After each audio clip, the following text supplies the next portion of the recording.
आप सबों का हमारे इस चैनल पर बहुत बहुत स्वागत है।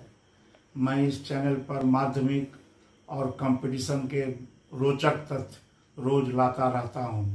आप हमारे इस चैनल को ज़्यादा से ज़्यादा सब्सक्राइब करें और हमारे इस वीडियो को लाइक करें और दूसरों को शेयर करें। आज हम लोग भारत की कृषि के बारे में बात करेंगे। खेती, कृषि, इन सबों के बारे में। भारत एक कृषि प्रधान देश है जहाँ की 65% लोग कृषि पर निर्भर हैं। कृषि का ज़मीन जो है 56% ज़मीन है और तरह तरह के हम लोगों के कृषि का जो है किस तरह का फसल होता है। जैसे हम लोग उपयोग के आधार पर 4 तरह के फसल होते हैं जिसको हम लोग बोलते हैं क्या, खाद्यान्न। एक है फूड क्रॉप, जैसे कि हम लोग का धान हुआ, गेहूं हुआ, उसके बाद इस तरह का जो होता है ये सब। नकदी फसल क्रॉप भी होता है, नकदी फसल जिससे हम लोग नगद जो है पैसा पाते हैं, जैसे गन्ना है। पेय भी होता है जिससे हम लोग पीते हैं, जैसे चाय और कॉफ़ी है पेय फसल। और बागानी फसल भी होता है जिसको प्लांटेशन क्रॉप बोलते हैं, जैसे ये चाय वगैरह। और फिर रेशेदार फाइबर युक्त भी होता है रेशेदार फसल, जैसे जूट और कपास। तो इस तरह से उपयोग के आधार पर हम लोग खाने वाले अन्न को बोलते हैं खाद्यान्न। इस तरह से ये जानना ज़रूरी है। उसके बाद मौसम के आधार पर हम लोग जो है मौसम के आधार पर हम लोग फसल को 3 भागों में बांटते हैं। एक है रबी क्रॉप्स जो नवंबर में बोया जाता है और अप्रैल मई में उसको काटा जाता है, जैसे गेहूँ, चना और जौ। और उसके बाद होता है खरीफ फसल। खरीफ फसल गर्मी का फसल है, जून जुलाई में बोया जाता है। और मानसून फसल ये सितंबर में काटा जाता है, जैसे धान हुआ, जूट हुआ, कपास हुआ, ये सब जो है, गन्ना, ज्वार बाजरा, मिलेट जो है, ये सब। और एक फसल होता है जायद फसल। जायद फसल क्या है, ये मार्च में बोया जाता है और जून में काटा जाता है। माने ये गर्मी का ही फसल है, जैसे तरबूज होता है, उसके बाद ककड़ी होता है, उसके बाद खरबूजा होता है। ये सब चीज़, ये मेथी वगैरह, मूंगफली वगैरह, ये सब जायद फसल है।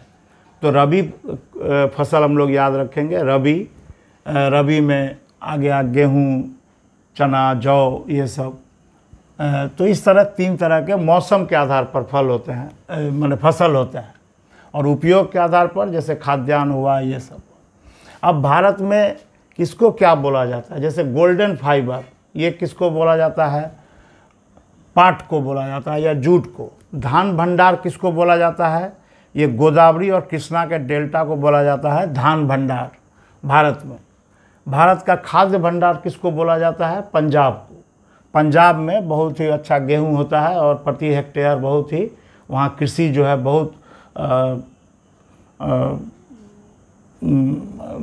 बहुत एडवांस्ड वे में होता है, इसलिए वहाँ पर फसल बहुत ही अच्छा होता है। प्रति हेक्टेयर उत्पादन बहुत अधिक होता है, चाहे जो भी फसल हो, चाहे वो गेहूं हो या कोई भी फसल हो। तो पंजाब और हरियाणा, यहाँ पर क्या हुआ है, जो एक रेवोल्यूशन हुआ था जिसको ग्रीन रेवोल्यूशन भी बोलते हैं हम लोग, हरित क्रांति, वो यहाँ पर हुआ था। यहाँ पर सुंदर पानी का भी व्यवस्था है, सतलज नदी भी है और भी तरह तरह का नहर वगैरह है। इसलिए हरियाणा और पंजाब बहुत डेवलप्ड है। प्रति हेक्टेयर में वैज्ञानिक तरीके से कृषि की जाती है। प्रति आदमी के पास, किसान के पास ट्रैक्टर वगैरह तरह तरह का चीज़ होता है। तो इसको खाद्य का भंडार बोलते हैं, भारत का खाद्य भंडार पंजाब को। भारत का शुगर बाउल किसको बोलते हैं, चीनी का कटोरा, वो उत्तर प्रदेश को बोलते हैं। इसको याद रखेंगे हम लोग। कॉफ़ी पात्र किसको बोलते हैं, कॉफ़ी भारत में कहाँ मिलता है, कर्नाटक में। ये कर्नाटक के पास में नीलगिरी पर्वत के पास कुन्नूर वगैरह, यहाँ पर आपको कॉफ़ी मिलता है बहुत ज़्यादा, इसलिए इसको कॉफ़ी का पात्र बोलते हैं। चाय का पात्र किसको बोलते हैं हम लोग, आसाम को। आसाम में सबसे अधिक चाय होती है। और गेहूँ किसको बोलते हैं, गेहूँ का भंडार, वो पंजाब को बोलते हैं। उसके बाद हम लोग का जो मसाला बागान जो होता है मसाला का, तो मसाला का कौन राज्य है जहाँ मसाला मिलता है, तो केरल है। इस तरह से हम लोग भारत के फसल के बारे में जाने। अब जो है हम लोग को जानना है एक एक करके कौन फसल उसकी भौगोलिक परिस्थिति क्या है और उसकी आर्थिक वगैरह जो है क्या है, कहाँ पाया जाता है, वो कहाँ फसल लगाया जाता है। तो पहला फसल है जो हम लोग का मेन फसल है, उसको स्टेपल फूड भी बोलते हैं हम लोग, वो है क्या, धान। धान एक उष्णकटिबंधीय फसल है। धान एक उष्णकटिबंधीय फसल है। कहने का मतलब हम लोग उष्णकटिबंधीय में रहते हैं, बताए थे 23.5 डिग्री हम लोग कर्क रेखा जाती है, इसलिए उष्णकटिबंधीय। तो भौगोलिक दशा में हम लोग प्रत्येक जो है जो भी फसल है उसका 3 तरह से हम लोग उसका पॉइंट करेंगे। जैसे एक जलवायु कैसे जलवायु में धान होता है, तो तापक्रम कितना लगेगा, तो तापक्रम लगता है 20 डिग्री से 30 डिग्री। तो 32-33 भी हो जाए तो ठीक है, बट गर्मी रहना चाहिए। तो 20 डिग्री से 30 डिग्री। वर्षा कितना होना चाहिए, 100 सेंटीमीटर से 200 सेंटीमीटर, यानी इसमें वर्षा बहुत ज़रूरी होता है। इसको बोला जाता है धान को वर्षा का प्यासा, ये फसल है। और ये प्रथम अवस्था में यहाँ पर प्रति महीना जो है 12 सेंटीमीटर बारिश होना चाहिए। पहले बहुत ज़्यादा बारिश की ज़रूरत है, आर्द्रता बहुत ज़्यादा होना चाहिए, 80% आर्द्रता होना चाहिए। और ये जो है शरद में शुष्क और धूप में उसको काटा जाता है, शरद ऋतु में। तो इसके लिए पानी बहुत ज़रूरी है। तो वर्षा 100 से 200 सेंटीमीटर। और मिट्टी कैसा होना चाहिए, इसके लिए मिट्टी हम लोग को कैसा होना चाहिए, चिकनी, कदारी, और जैसे डेल्टाई मिट्टी है, ये डेल्टाई मिट्टी जो रहता है ये मिट्टी उत्तम होता है, जिसको हम लोग दोमट जलोढ़ मिट्टी भी बोलते हैं, जो आर्द्रता बनाए रखती है। और इसके लिए समतल, कोई पहाड़ पर तो होता नहीं है, पहाड़ में भी धाप काट करके समतल बना करके धान की खेती होती है। तो धान में क्या होता है, समतल भूमि जो है वो ज़रूरी है। तो इस तरह से हम लोग, और एक चीज़ है भू प्रकृति माने कैसी ज़मीन ज़रूरी है, समतल ज़मीन ये धान के लिए उत्तम है। तो नदी घाटी, द्वीप, तटवर्ती कोई समभूमि है, तो ये सब समतल में जल जमाव भी हो सकता है। तो इस तरह की ज़मीन की ज़रूरत होती है। तो इस तरह से हम लोग का फिजिकल एनवायरनमेंट जो होता है वो इस 3 के आधार पर होता है, जलवायु, मिट्टी और भू प्रकृति। उसके बाद है आर्थिक दशा, आर्थिक भी परिवेश होता है। जैसे आपको बाज़ार चाहिए, उसका मांग चाहिए, श्रमिक भी लगता है इसमें, फिर पूंजी लगाना पड़ता है, खाद वगैरह डालना पड़ता है, सिंचाई के लिए व्यवस्था करना पड़ता है। ये सब अर्थनैतिक परिवेश है। तो भौगोलिक परिवेश और अर्थनैतिक परिवेश। अब कहाँ पाया जाता है, अब धान जो है हम लोग का कहाँ पाया जाता है, सबसे अधिक प्रोड्यूस करता है हम लोग का पश्चिम बंगाल। ये पश्चिम बंगाल जो है यहाँ धान होता है, बहुत ज़्यादा यहाँ धान होता है पश्चिम बंगाल में। और उसके बाद उत्तर प्रदेश में भी होता है, उत्तर प्रदेश में। उसके बाद जैसे हम लोग जानते हैं उत्तराखंड में देहरादून में सुगंधी चावल होता है, देहरादून राइस बोलते हैं उसको। तो इस तरह से देहरादून, उत्तराखंड के तराई इधर नीचे तरफ, और इधर जो है उत्तर प्रदेश, इधर पश्चिम बंगाल, फिर पंजाब का भी सतलज का मैदान, और बिहार यूपी का जो गंगा का मैदान है, ये पूरा गंगा का जो मैदान है, ये सारा जो है यहाँ पर जो है हम लोगों का धान की खेती होती है। इधर और इधर सारे जगह में धान की खेती होती है, यहाँ से यहाँ और इधर भी यहाँ बंगाल वगैरह में, और फिर इधर भी, ये सारा आपको जो है क्या है, धान की खेती। और जो है आंध्र प्रदेश में, ये आंध्र प्रदेश का कोस्टल एरिया, यहाँ पर गोदावरी, कृष्णा और महानदी, ये सारे जगह में, ये डेल्टाओं में भी इसकी खेती होती है। और बिहार यूपी का जो गंगा का मैदान है, उड़ीसा, तमिलनाडु, वेस्ट बंगाल में सबसे ज़्यादा होता है 14.5%। तो इस तरह से चावल जो है, धान जो है, इस तरह से हम लोग के यहाँ इस तरफ मिलता है ज़्यादा, और इस तरफ जो है हम लोग का सबसे ज़्यादा धान मिलता है। अब दूसरा जो फसल है वो है गेहूँ में 15 से 20 डिग्री तापक्रम ज़रूरत होता है। ये नवंबर में बोया जाता है और मार्च अप्रैल में इसे काटा जाता है। तो कहने का मतलब है ये जो है 15 से 20 डिग्री तापक्रम और 50 से 100 सेंटीमीटर बारिश कम लगती है इसमें। तो मिट्टी जो है इसका कैसा होगा, इसका मिट्टी जो है वो दोमट मिट्टी, काली मिट्टी सभी में होता है। ये दोमट और काली दोनों ही तरह के मिट्टी में, इसमें चूना वगैरह ज़्यादा रहता है, वैसी मिट्टी के इसके लिए ज़्यादा लाभप्रद है। इसका कैसा भू प्रकृति होना चाहिए, जलोढ़ मैदान, समतल होना चाहिए।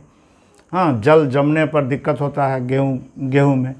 तो इस तरह से पहले जो है इसको लगाने का, जैसे बीज लगाया गया तो उसके बाद अंकुर होता है, उस समय जो है वृद्धि में थोड़ा कम टेम्परेचर, जैसे कि उसमें टेम्परेचर लगता है उसमें 15 डिग्री 16 डिग्री, ये सब आइडियल टेम्परेचर है। फिर जब उसका शीश निकलता है तो थोड़ा उष्ण और शुष्क वातावरण रहना चाहिए।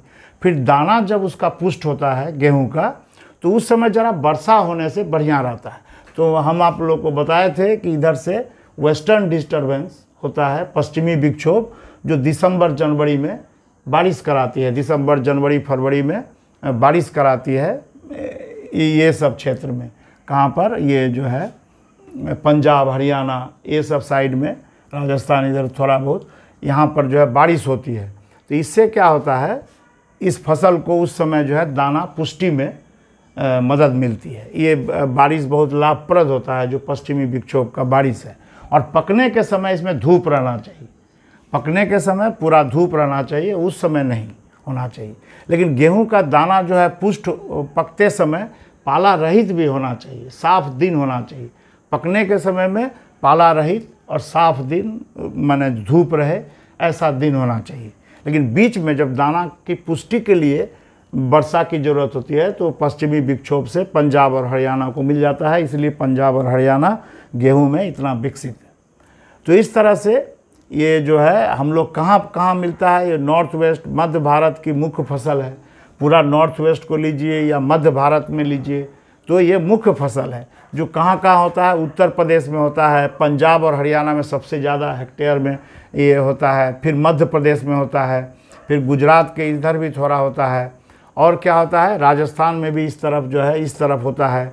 तो इस तरह जो है ये जो है इस तरह ये गेहूं का जो है ये क्षेत्र इस तरह, यहाँ पर जो है यहाँ पर इस तरह गेहूं का क्षेत्र है। ये सब मध्य प्रदेश इस तरफ माने दक्षिण जो है ये उत्तर प्रदेश, उधर इस तरफ जो है गेहूं हरियाणा और इधर में ज़्यादा होता है, पश्चिमी उत्तर प्रदेश इधर गेहूं जो है ज़्यादा होता है। उसके बाद का फसल है मिलेट। मिलेट का मतलब होता है जो कोर्स ग्रेन होता है। वो क्या होता है, वो जैसे तीन तरह का फसल होता है। जौ होता है, फिर ये ज्वार जिसको बोलते हैं, ज्वार बाजरा रागी, ये जो है ये ज्वार बाजरा रागी ये सब कोर्स ग्रेन होता है मिलेट। इसमें क्या होता है, सभी में लगभग 25 से 35, जैसे ज्वार में 27 से 32 डिग्री टेम्परेचर लगता है, और सब में पानी कम लगता है, 30 से लेकर के 100 सेंटीमीटर। और फिर बाजरा में लगता है 50 सेंटीमीटर, शुष्क मिट्टी में भी होता है, और 25 से 35 डिग्री। रागी में भी 30 से 35 डिग्री में भी होगा, और 50 से 100 सेंटीमीटर में बारिश कम लगता है। इसलिए ये राजस्थान वगैरह में इधर जो है पश्चिमी घाट के इस ढाल में ज़्यादा होती है, जहाँ पानी कम होता है, बारिश कम होती है। तो इस तरह से ज्वार बाजरा ये महाराष्ट्र में, मध्य प्रदेश में इस तरफ जहाँ पानी कम होता है, उत्तर प्रदेश के इस तरफ, यहाँ सारा जगह में ये जो है ज्वार बाजरा, और फिर जो है बाजरा जो है राजस्थान महाराष्ट्र में, फिर जो है उत्तर प्रदेश के इस साइड में, फिर तमिलनाडु में भी होता है, यहाँ तमिलनाडु, और जो है आंध्र प्रदेश इस साइड जो आंध्र प्रदेश का, यहाँ भी ये ज्वार बाजरा रागी ये सब होता है। और रागी कर्नाटक, ये जो कर्नाटक का क्षेत्र है इस तरफ कम बारिश होती है। ये तो हम लोग का जो है पश्चिमी घाट पर्वतमाला है, तो पश्चिमी घाट पर्वतमाला की इस साइड में कम पानी बरसता है। यहाँ पर भी ज्वार बाजरा ये रागी ये सब जो है मिलेट उत्पादन होता है यहाँ पर कर्नाटक में और तमिलनाडु में। इस तरह से ये हुआ। अब जो है तीसरा एक बड़ा फसल है जिसको बोलते हैं हम लोग गन्ना। गन्ना से हम लोग चीनी बनाते हैं, हम लोग जानते हैं। इसके लिए भी आइडियल है 20 से 30 डिग्री टेम्परेचर। इसके लिए कितना है, 20 से 30 डिग्री टेम्परेचर, और 100 से 150 सेंटीमीटर बारिश, यानी इसमें बारिश ज़्यादा लगता है। तो इसमें बारिश भी ज़्यादा होना चाहिए, और ये जो है 20 से 30 डिग्री 27 डिग्री इस तरह जो है गन्ना के लिए उपयुक्त है। ये जो है अत्यधिक सूर्य का प्रकाश जो है इसके लिए इम्पॉर्टेंट है, और इसमें ये भी है मैच्योर में, जब ये मैच्योर हो जाता है तो सूर्य का प्रकाश जरूरी होता है। और बीच में समुद्री हवा बहुत ज़रूरी है इसके लिए, इसलिए ये जो है महाराष्ट्र में ज़्यादा होता है कि इधर से समुद्री हवा चलती है, तो समुद्री हवा इसके लिए बहुत ज़रूरी है। समुद्री हवा से उसमें जो है बहुत अच्छा होता है उसके लिए। और ये जो है सो इसमें जो अत्यधिक सूर्य का प्रकाश होने पर इसमें जो है बढ़िया रस होता है इसमें। इस तरह से लैंड कैसा होना चाहिए, ज़मीन समतल होना चाहिए। और इसमें लाल काली मिट्टी, लेटराइट मिट्टी सब में होता है। ये लाल काली मिट्टी इधर होता है ना, और फिर लाल मिट्टी इधर भी है। तो इस सब जगह में ये गन्ना की खेती होती है। गन्ना सबसे ज़्यादा कहाँ पर होता है, इधर भी उत्तर प्रदेश में भी गन्ना सबसे ज़्यादा होता है। तो सबसे ज़्यादा गन्ना जो 72% है वो उत्तर प्रदेश में ही होता है। और पश्चिमी उत्तर प्रदेश, खास करके ये पश्चिमी उत्तर प्रदेश जो है ये बहुत ही माने जो है सो गन्ना के लिए उपयोगी है। ये जो क्षेत्र, ये सब गन्ना के लिए बड़ा माने इम्पॉर्टेंट है। यहाँ पर पश्चिमी उत्तर प्रदेश में गन्ना, उत्तर प्रदेश पूरे में ही 72% इसकी मिलें जो है ज़्यादा, और ज़्यादातर यहाँ महाराष्ट्र में और ज़्यादातर इधर उत्तर प्रदेश में। इसका मिल सब भी सारा महाराष्ट्र में है। तो इसका जो है ये साउथ में भी, ये महाराष्ट्र में, तमिलनाडु में, उसके बाद कर्नाटक में थोड़ा, आंध्र प्रदेश में, बिहार हरियाणा सब जगह में ये जो है इधर यहाँ पर गन्ना लगाया जाता है। गन्ना जो है एक ऐसा फसल है जो बहुत मैंने जैसे इसमें जो है क्या बोलते हैं, सूर्य का प्रकाश का ज़रूरी होता है। पानी यदि जम जाएगा तो वो ठीक नहीं होता है, रस के लिए उसका ठीक नहीं होता है, मीठापन उसमें नहीं रहता है। तो इस तरह से महाराष्ट्र और उत्तर प्रदेश, पश्चिमी उत्तर प्रदेश और पूरा उत्तर प्रदेश ही यहाँ गन्ना के लिए बहुत ही उपयोगी है। तो उसके बाद फसल है कपास। कपास में 20 से 25 डिग्री टेम्परेचर लगता है और 50 से 100 सेंटीमीटर बारिश, 50 से 100 सेंटीमीटर बारिश की ज़रूरत होती है। इसमें काली मिट्टी सबसे ज़्यादा इम्पॉर्टेंट चीज़ है। इसमें काली मिट्टी जो कहाँ पर है, दक्कन के पठार में मिलता है काली मिट्टी। उसका सिंचाई नहीं इसमें ज़रूरत पड़ता है, जलोढ़ में सिंचाई करना पड़ता है। काहे कि इसमें पानी रिटेंशन की कैपेसिटी ज़्यादा रहती है, पानी को रखने की क्षमता काली मिट्टी में, इसलिए काली मिट्टी कपास के लिए बहुत उपयोगी है। अब इसमें जब भू और पठारी मैदानी भी जो है एरिया में सभी जगह ऐसा आता है। भू प्रकृति में क्या है, इसमें जैसे पठारी मैदान में भी हो सकता है और ये पठार में भी हो सकता है। जैसे यहाँ पर ये पठार है दक्कन का पठार। यहाँ पर सब जगह जो है दक्कन के पठार में ये कपास, तुला का खेती होता है, जो जिसको बोलते हैं हम लोग कपास, जिससे सूती वस्त्र वगैरह बनता है, तो उससे तुला बनता है और रुई।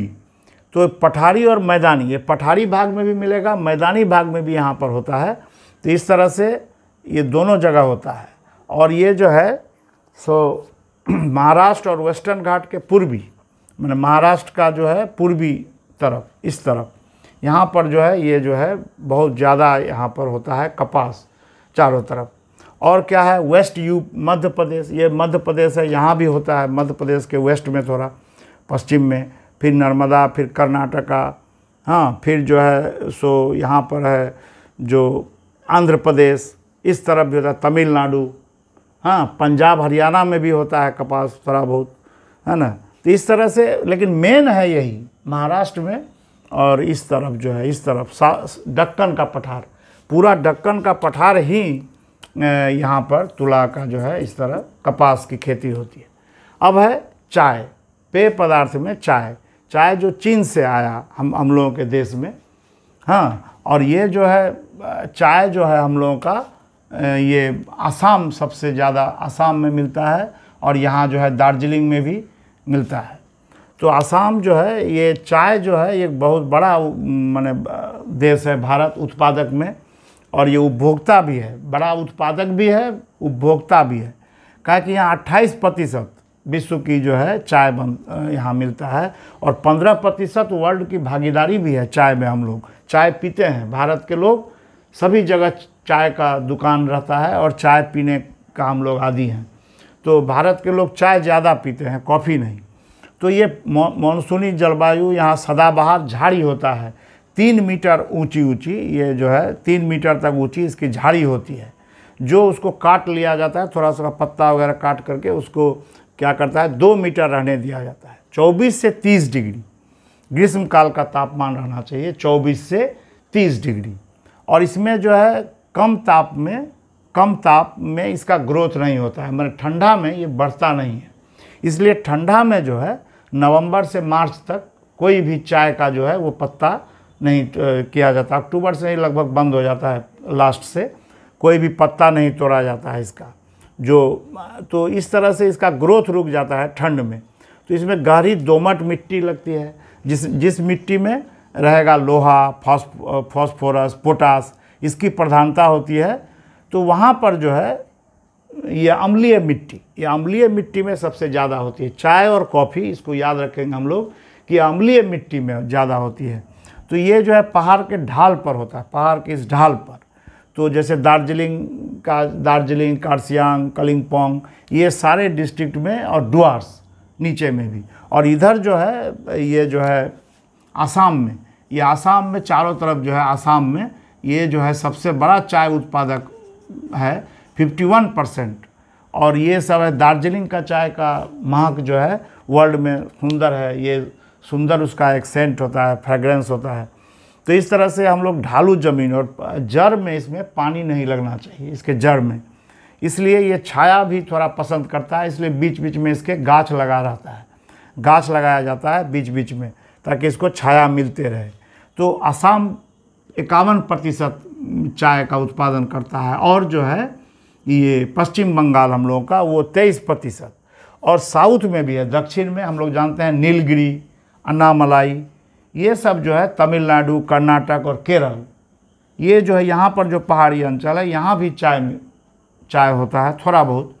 तो इस तरह से यहाँ भी तमिलनाडु में चाय मिलता है, नीलगिरी में, लेकिन मेन उत्पादक जो है यहाँ पर पश्चिम बंगाल, और ये जो है हम लोगों का वेस्ट बंगाल, ये जो है पूरा डुआर्स, जलपाईगुड़ी, डुआर्स, अलीपुरद्वार, ये सब जो ज़िला है उस तरफ, कूच बिहार, ये सारे ज़िला, और यहाँ से आसाम का ये जो है पूरा एरिया, अपर आसाम ब्रह्मपुत्र के वैली जो है ऊपर में, वो जो है यहाँ पर, ये सारे जगह में चाय की खेती सबसे ज़्यादा होती है।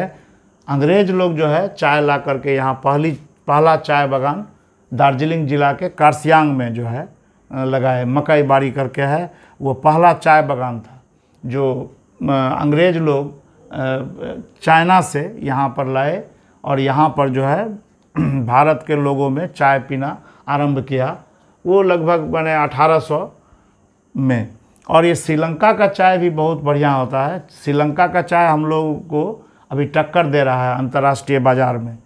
तो इस तरह से ये है। तुषार को ये बर्दाश्त नहीं कर पाता है ज़्यादा, फिर भी ठंड में होता है, लेकिन तुषारपात यदि हो ये नहीं, अम्लीय मिट्टी इसके लिए माने बढ़िया है। अब हम बगीचा जो है प्लांटेशन क्रॉप जिसको बोलते हैं, बगीचा में होता है, वो है कॉफ़ी और टी, चाय। तो कॉफ़ी है भारत वर्ल्ड का 6ठा प्रोड्यूसर है, 6वां स्थान है, और ज़्यादातर ये साउथ इंडिया में होता है, केरल, कर्नाटक सबसे ज़्यादा जो है कॉफ़ी प्रोड्यूस करता है भारत में, और तमिलनाडु और कर्नाटक। ये एक श्रब है, श्रब कहने का मतलब है ज़्यादा बड़ा नहीं होता है।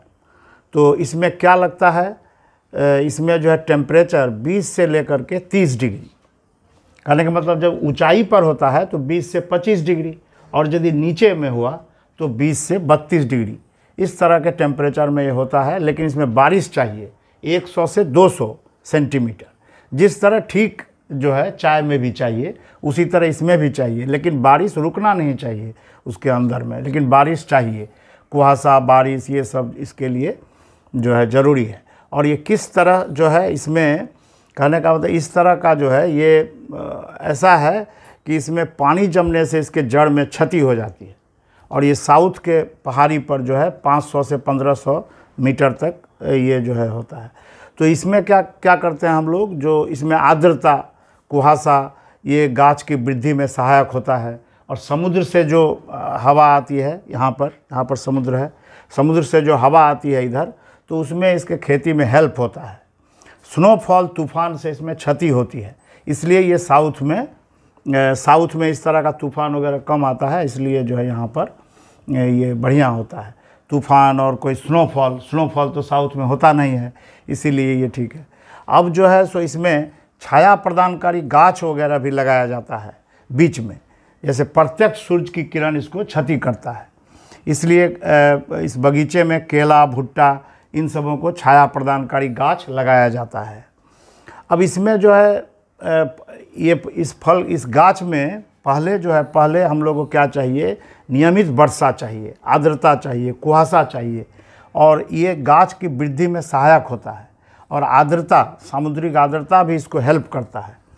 तो इस तरह से, लेकिन जब ये पकने लगता है, संग्रह के समय में सूरज की किरण चाहिए प्रखर पकने के समय में। लेकिन ये क्या होता है, एक बार हम लोग, ये प्लांटेशन क्रॉप है, एक बार हम लोग लगा तो देते हैं, लेकिन ये 3-4 साल के बाद, 2 से 3 के बाद, 3 से 3-4 साल लग जाता है इसमें इसका जो है बीज होने में, इसका जो है गाछ में फल लगने पर, और फल उसके बाद पकता है, और पकने के बाद उसको जो है निकाला जाता है। तो इस तरह से 3-4 साल लग जाता है एक छोटा जो गाछ को श्रब बनने में। और उसके बाद इसको सिर्फ एक ही बार हार्वेस्ट किया जाता है, मैंने इसको उठाया जाता है, वो अक्टूबर से मार्च के बीच में। अब ये गाछ जो है बहुत, एक बार लगा दिए तो 50-60 से क्या 100 साल तक भी चलते रहता है, चाय की तरह जैसे एक बार लगा दिया, लेकिन बीच बीच में थोड़ा काट करके उसको प्लग किया जाता है ताकि ज़्यादा बड़ा ना हो जाए। कहा कि चाय का गाछ भी बहुत बड़ा हो जाता है, 50 से 60 फीट भी हो सकता है, लेकिन उसको काट के इस तरह रखते हैं कि हम लोग उसका पत्ता निकाल सकें। तो ये तो जो है कॉफ़ी जो है सिर्फ एक ही बार जो है इसका हार्वेस्ट होता है, वो अक्टूबर से मार्च में, और 50 से 60 100 साल चलता रहता है। एक वन हार्वेस्ट इसमें होता है 2-3 महीना के लिए, उसी में जो है उसको हार्वेस्ट किया जाता है, उसको काटा जाता है, उसके बाद उसको मशीन फैक्ट्री में उसको जो है सो ये किया जाता है, उसको प्रोसेस करके उसमें से निकाला जाता है कॉफ़ी। अब ये मिट्टी इसके लिए ज़रूरी है, जो ह्यूमस मिट्टी, अम्लीय मिट्टी ज़रूरी है। जिस तरह टी के लिए, चाय के लिए भी अम्लीय मिट्टी ज़रूरी है, जिसमें इसमें क्या होता है, कॉफ़ी में लोहा, थोड़ा सा लेटराइट मिट्टी, ये उत्तम लाल दोआंश मिट्टी, इस तरह का मिट्टी इसमें चाहिए।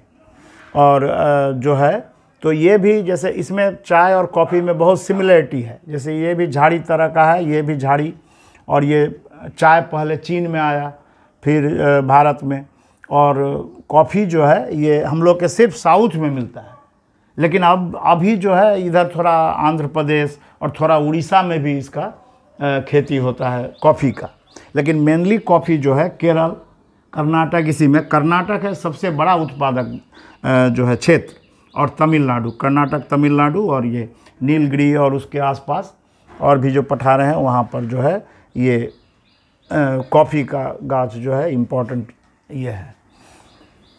कॉफ़ी में तो फल होता है, जैसे कॉफ़ी का फल जो है वो पकता है, पकने के बाद उसको तब जो है तोड़ा जाता है, उसके अंदर का बीज को करके प्रोसेस किया जाता है फैक्ट्री में। लेकिन चाय दूसरी तरह है, चाय जो है 3 बार काटा जाता है। चाय जो है जैसे हम लोग अक्टूबर से मार्च तक ये नहीं मैंने जो है सो ठंड में इसको नहीं काटा जाता है, इसको जो है इसका पत्ती जो है जो टेंडर लीव्स होता है उसको जो है तोड़ा जाता है मार्च अप्रैल से। तो सबसे सुगंध वाली चाय पहला जो है फ्लश होता है, पहला जो है कटिंग होता है, वो सबसे बढ़िया सुगंध वाली चाय होती है। उसके बाद जब बारिश आने लगती है तो उसके बाद सेकंड फ्लश होता है, उसके बाद फिर थर्ड फ्लश भी मानसून में होता है। लेकिन इसको एक ही बार हार्वेस्ट किया जाता है, किसको, कॉफ़ी को। 4% हम लोग वर्ल्ड का कॉफ़ी जो है सो पैदा करते हैं। मेरे साथ जुड़े रहने के लिए धन्यवाद। मेरे इस चैनल को सब्सक्राइब करें और ज़्यादा से ज़्यादा इस वीडियो को लाइक और शेयर करें। धन्यवाद।